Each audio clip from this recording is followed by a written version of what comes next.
The fuck is that? Hello ladies and gentlemen of the internet, it's RJ, and today we'll be taking a look at the Bandai Tamashinations SH Figuarts Zetton. Starting the articulation, Zetton's entire upper neck is on one ball joint, and it's not really super mobile, but it works. Ball jointed shoulders, double hinged elbows, ball jointed wrists, ball jointed torso, and his carapace is also attached, so his little freaky tail moves. Ball jointed thighs. Single hinged knees, which is a little bit weird. They're not really very mobile, just like the head, but they're serviceable, I suppose. And then finally, ball jointed ankles. So everything moves, but not everything has a crazy range of movement. So it's serviceable, but it could be better. What's it doing? Okay. Moving on to detail, it's pretty good. Magnifique. Beautiful. You've got this very nice matte black for the carapace, so he looks like a beetle from hell. These white ridges on his limbs look very nice. They're glossy. Lots of wrinkling, so it looks like the suit from the original show. Here you have his sneakers. These little silver pods on his back, along with some more wrinkling. Looks very nice. His dopey little tail. Here are his hands. His face is a nightmare from hell, so very accurate. And then finally you have his titties. For accessories, Zetton comes with two of them, the first one being his little beam. It's either a translucent yellow plastic or it's a fully translucent plastic that's painted a little bit, I really can't tell.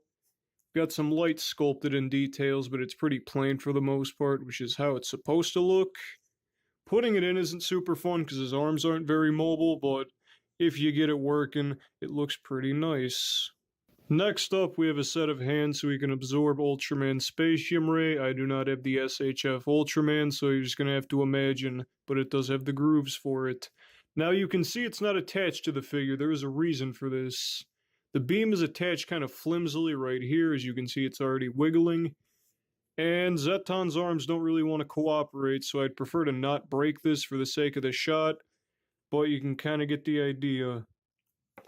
For packaging, here we have Zetton's box, which oddly enough is orange, even though Zetton's primary colors are black and yellow. I don't know. My favorite little flair to these boxes is that they still have pictures of the suits as opposed to the Monster Arts boxes, so maybe Tsuburaya doesn't want as much money as Toho. Not quite sure there. Picture of the prototype with Zetton's name. Some more pictures of the prototype, as mentioned with the effect part. You can absorb Ultraman's beam, pretty neat.